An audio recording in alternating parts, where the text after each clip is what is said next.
Hola amigos, ¿cómo están? Qué gusto saludarlos. Desde acá, desde Pachuca de Soto Hidalgo, México. Me presento, soy Alfredo Ávila Tamayo y me dedico al teatro desde hace muchos años, más de 37 años dedicándome al traqueteado mundo del teatro aquí en la provincia mexicana.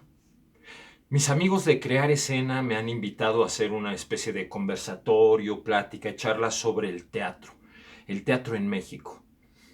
Y por el amor que le tengo a los títeres y como es una de las lenguajes escénicos, uno de los lenguajes escénicos que yo practico, pues voy a hablar del teatro en México visto a través de los títeres. ¿Por qué los títeres? Porque soy un creador escénico que me gusta utilizar todo tipo de lenguaje para expresarme y sobre todo para sobrevivir, ¿no? Mi profesión es ser actor, principalmente de ficción, aunque también hoy en día puedo participar en producciones que tengan que ver con la escena expandida o con la narraturgia y el postdrama, pero también me dedico principalmente, lo que me da sustento es mi trabajo como narrador oral escénico, que me hago llamar Alfredo el Afortunado y es lo que me ha dado la oportunidad pues de sobrevivir económicamente. También mucho tiempo me dediqué a los títeres y todavía me sigo dedicando a los títeres, aunque últimamente no he hecho producciones nuevas, sí me dedico a hacerles artefactos, títeres, atrezo y escenografía a mis compañeros del medio aquí en Hidalgo. Me conocen algunos como constructor, otros como manipulador. eh, y pues los títeres son el pretexto perfecto para hablar de cómo se ha ido transformando el teatro a través de los tiempos en México y en el mundo. ¿Qué tan antiguos serán los títeres? Que en todas las religiones siempre hay una analogía del titiritero que es como Dios, el creador. Aquel que toma un poco de barro y después lo va modelando y cuando hace la imagen suya a semejanza, le da un soplo de vida y después lo anima. Así somos los seres humanos. Somos esa especie de títeres que durante la noche aquel manipulador divino nos deja acostados en la cama y que cuando nos morimos cortan nuestros hilos. Además, como maestro de teatro, porque también me dedico a la docencia, como maestro e instructor de actuación, siempre procuro que mis alumnos se representen a sí mismos de primera instancia con un autorretrato. El autorretrato termina siendo articulado. Aquí está el autorretrato de un jueguito que estaba haciendo mi esposa Silvia Domínguez. Saluda. Hola.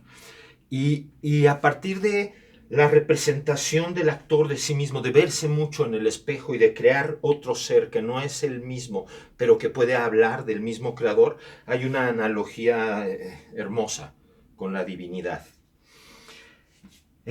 Los títeres, esos objetos que han existido desde hace tanto tiempo y la analogía de aquel que trabaja con el barro y que después articula y le da posibilidad a la obra artística plástica de tener movimiento y con eso escribir poesía en movimiento y sobre todo poder ir a un conflicto, poder tener una acción, pues de eso lo conocían muy bien en los antiguos mexicanos. Tan es así que aquí pueden ver unas figurillas que se encuentran, o más bien las encontraron en Cacaxtla, en Tlaxcala, México. Allá donde hoy día se encuentra el Museo Nacional del Títere, encontraron estas figurillas de barro enterradas de una manera ritual y específica. Se sabe que si tenían la posibilidad de movimiento, seguro eran utilizadas más que como simples juguetes, sino tal vez como elementos representantes de un drama. Es decir, eran títeres. Y de veras, desde antes que llegaran los españoles en Mesoamérica, había una cultura bien rica de música, colorido, de teatro, de títeres. Todo lo que les voy a contar está sustentado pues en la historia. en textos que dejaron los conquistadores en la colonia, los estudiosos, textos rescatados por algunos frailes como Sahagún, por ejemplo, y que hablaban de la historia de la representación en México. Yo no soy un erudito en historia ni en antropología, quisiera hacerlo en teatro, pero utilizo al erudito que se llamaba Miguel León Portilla para hablar de cómo era la representación en América antes que llegaran los españoles.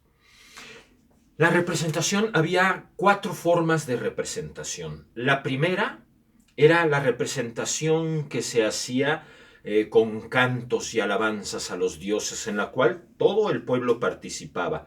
No solo los sacerdotes, sino también la población eran parte importante de esas representaciones, y ellos sabían que la manera en la que se inmiscuían en la representación implicaría el favorecimiento de los dioses a los cuales invocaban o loaban, ¿no?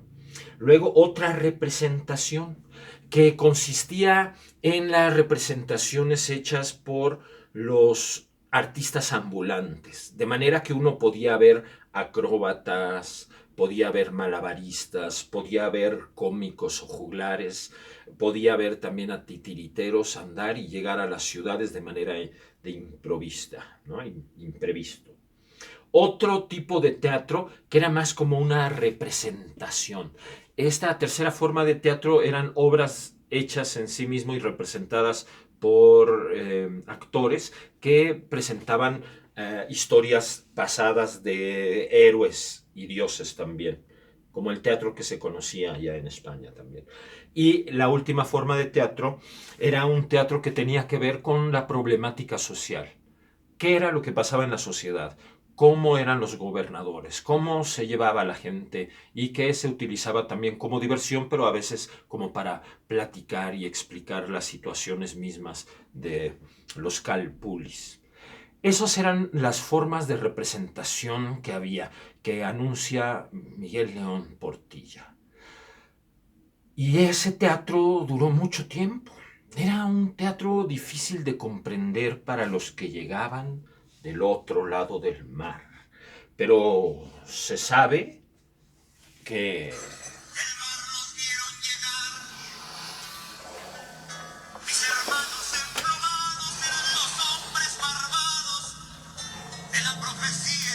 ¡Oh, oh, oh!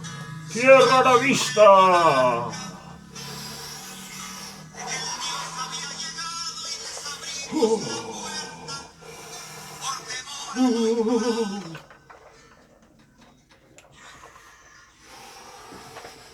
Y llegaron por fin los españoles.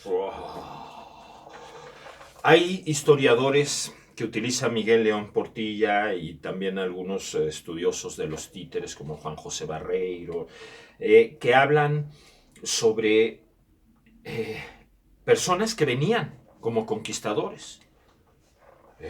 Bernal Díaz del Castillo. Bernal Díaz del Castillo, después de la tercera expedición para haber venido de la provincia de Cuba a México, logró venir con un hombre llamado Hernán Cortés. ¡Vamos a guardarnos en un puerto seguro, Arza! Sí, Cortés. Ese mismo que escribió las cartas de la relación de la conquista, y ese mismo que logró hacer la conquista, pues hombre, que ha capitaneado y se ha vuelto un gran héroe. Vio cómo llegaban los mexicanos. Tú eres Moctezuma. ¿Qué traéis ahí abajo? Dime vos. Tome usted. Le llevaron regalos. Cuando vieron venir a estos hombres que pensaban que eran la representación del mismísimo Quetzalcóatl, que venía otra vez a ocupar su trono, le han dado regalos y le han mostrado cómo eran los espacios en los que vivían. Y el mismo Cortés, en las cartas de la relación de la conquista, explica y describe un lugar muy bien fecho de cal y canto, que mide aproximadamente 2,5 estados de altura y que de largo bien son 30 pasos en cuadrado, y ahí se juntan para hacer sus representaciones aquellos representadores que el pueblo goza mucho al ver lo que hacen, y que desde el mercado y que desde la calle bien pueden ver las actuaciones, que son apreciadas por ser tan ingeniosas. Igual que Hernán Cortés lo dice, José Acosta, otro historiador de la época, describe también ese espacio que era de 30 pies en cuadrado, pero aparte describe cómo lo adornaban muy cuidadosamente y muy pulcritud, con unos arcos adornados con flores, y después ponían mucha vegetación y ponían animales colgados, aves y conejos, que eran aparte guacamayos en vida, que hacían tanto escándalo que a veces ni siquiera se escuchaba la representación por el escándalo que hacían estos guacamayos. Y platica cómo había actores que representaban a sordos, que al responder lo que se les decía decían puros adefecios, dice Luis de Acosta, y también los cojos que venían cojeando, y los malentendidos que les pedían a sus ídolos que cambiaran la situación, lo cual provocaba situaciones de hilaridad, y terminaban tocando unos flautines que eran bien recibidos por la gente por la manera tal en la cual ellos interpretaban con claridad y con mucho ingenio. Así dicen de las actuaciones que veían. Pero de todas esas personas que vinieron, vino este hombre. Este hombre muy importante para la cultura, porque rescató, después de que muchos frailes habían quemado los códices y la escritura de los mismos antiguos, él, Fray Bernardino de Sahagún, relata cómo realmente observó titiriteros. Describía cosas tales como en el libro que se llama Historia de las cosas de la Nueva España, escribía: y de repente en la plaza llegó una persona que al extender la mano ha puesto una figurilla que ha cobrado vida, y en ese momento todos los toltecas se han arremolinado de tal manera que hubo aplastados y pisados entre coces, porque tal era la atención que le tenían y la admiración, que corrieron haciendo un tumulto. Este hombre llamado Tlacahuepan o Coexcoch era bien conocido con nombres como el que manipula a los dioses, o el que hace bailar a los dioses, o el que da aliento y vida a los dioses. Y platica de él, pero también en otra parte de este mismo libro dice que llegó un hombre con un costal. Dice, y llegóse un hombre, a ver si se alcanza a ver aquí, bueno, no tanto. Llegóse un hombre con un costal, y en ese costal he hablado adentro y han salido unos pequeñuelos como unos niños, que han entonces bailado, y la multitud los ha visto y han sido divertidos, y contaba que después los volvía a llamar y ellos mismos se metían adentro de ese costal.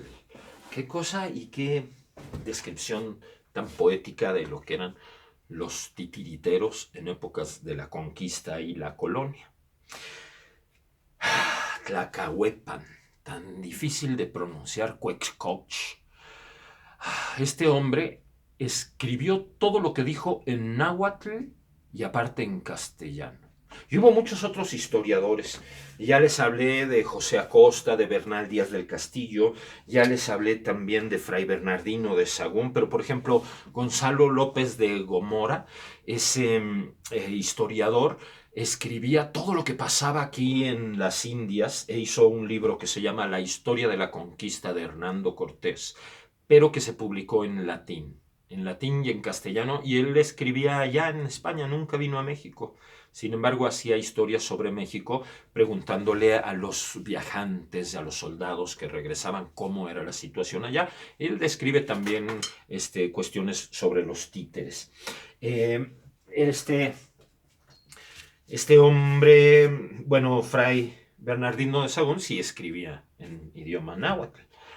Eh, Después los títeres comenzaron a, a espantar, bueno, no solo los títeres, sino las formas de representación que tenían los antiguos mexicanos espantaron a los conquistadores, porque como parte de esta primera gran forma de hacer teatro que les explicaba, sucedió que una vez que estaban ellos y vieron el ritual del Xipetotec, se escandalizaron mucho porque era un ritual que hacían con un guerrero que le quitaban la piel literalmente con vapor, arrancaban su piel como si fuese un vestido y el ritual consistía en que el gran sacerdote Xipetotec se ponía la piel del descarnado y cuando vieron esto los españoles, ¿qué? ¿Cómo es posible? ¡Bárbaros! Y con sus espadas los han cortado, hicieron una masacre y les prohibieron que hicieran ese tipo de representaciones. Los muñecos les resultaban un tanto agresivos porque también hacían la figura de Huitzilopochtli, que era el dios de la guerra, la esculpían con amaranto, que es una semillita bien deliciosa que venden por aquí, ahora se les llama alegrías, y ahora se cohesiona esa semillita con miel de abeja o con una melaza hecha con piloncillo, ¿no? O sea, con miel de azúcar, y nada más que ellos la cohesionaban no con miel, sino con sangre humana. Y hacían la figura de Huitzilopochtli y le danzaban y le rezaban y al final se la comían, ¿no? Y también la carne de algunos sacrificados terminaba como en pozole. A los españoles no les gustó eso, como iba en contra de sus creencias. Además, los españoles no solo trajeron la religión, la pólvora, las bestias de carga, el uso de la rueda con motivos de transporte, sino que también trajeron pues a la Santa Inquisición. Y ya una vez que se aposentó el Imperio Español, se prohibieron durante mucho tiempo ese tipo de manifestaciones religiosas.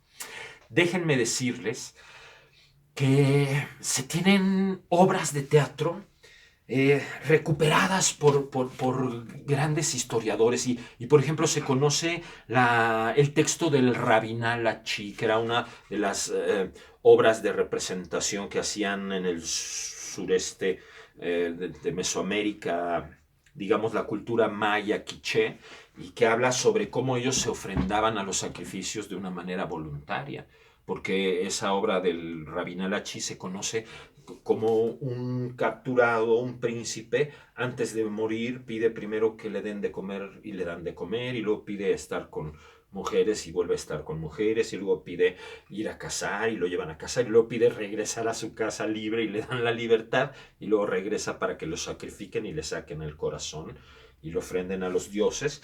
Y sí se tiene ese tipo de textos que se recuperaron después, pero de titiriteros no se tienen. Más bien se conoce de la actividad titeril en épocas de la Inquisición y en la colonia, como con los documentos que relatan la prohibición de que se presenten en las calles. No se conocen las obras, pero sí que se les prohibía presentarse. Otros de la Inquisición que los condenan por hacer tratos con Satanás y no les permitían presentarse, mucho menos se tienen los títeres ni los textos, aunque hay títeres de aquellas épocas que han sobrevivido, como es un títere que suelen hacerse en una parte de México, donde toman el títere en Oaxaca y se toma los residuos de la cosecha pasada y, por ejemplo, con las hojas de elote se hace una figurilla a la cual se canta, se le reza y después va y se siembra antes de hacer la siguiente cosecha y eso trae abundancia a la cosecha. todavía se siguen haciendo y trabajando el papel amatl y se siguen haciendo figuras humanas o de dioses, pero ya todo con el sincretismo de la Iglesia Católica. O sea, ya nadie en México le reza a Huitzilopochtli ni hace rituales a favor de la diosa Coatlicue ni Quetzalcoatl. No, no, ya es todo un sincretismo. Esos rituales todavía perviven en danzas. Por ejemplo, la danza de la pluma en Oaxaca es una danza que se hizo en honor a Hernán Cortés cuando se unieron una de las etnias oaxaqueñas para apoyar a los españoles y siguen representándose hoy en día todavía. De hecho, la danza de los santiaguitos, ¿no? Se ponen unos como caballitos, ¿no? Que te adelante la parte del cabello, atrás las ancas, y se bailan con una campana y se van haciendo movimientos muy parecidos a los que se harían cabalgando. Aquí está una fotografía del baile de los santiaguitos en Quetzalan, Puebla. Y luego acá pueden ver ustedes en estas imágenes cómo los indígenas usaban un colorido tal que dejarían opacada a la película de Apocalipto, esa de Mel Gibson. No, usaban muchísimo color. De hecho, acá abajo se ve una danza de moros y cristianos. Y es extraño, afecta la luz ahí, ahí está. La danza de moros y cristianos, que ya no son danzas que tienen mucho que ver con la historia de México, sino más con España, ¿no? Cuando ellos tenían problemas con los árabes y bueno, toda la fusión que hubo de los españoles con los árabes. Eh, También